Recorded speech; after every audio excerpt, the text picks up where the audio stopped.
separe no meio desse povo que veio cativo. E aí ele vai falando, tem que ser jovem, tem que ser sábio, tem que ser inteligente, tem que ser bonito.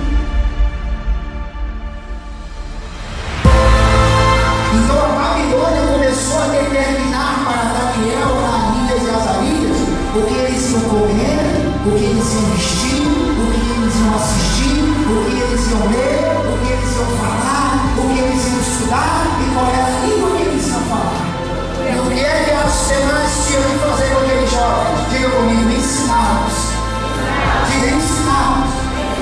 Treiná-los. Estudo dos caldeus. Quando Daniel viu aquilo, percebeu aquilo,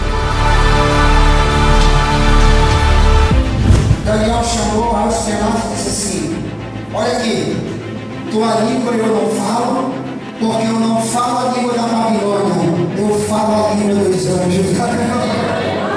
Da tua mesa eu não como desse manjar, porque eu como na mesa do pão e do filho do cordeiro, e não tem como eu comer na mesa da Babilônia e comer na mesa do cordeiro. Quem come na mesa do cordeiro não pode comer na mesa da Babilônia, e quem come na mesa da Babilônia não pode comer na mesa do cordeiro.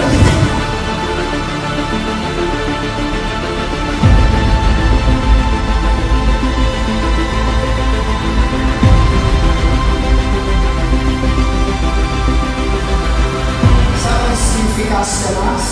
Significa rosto de cavalo, o espírito maligno da Babilônia, chamado cara de cavalo.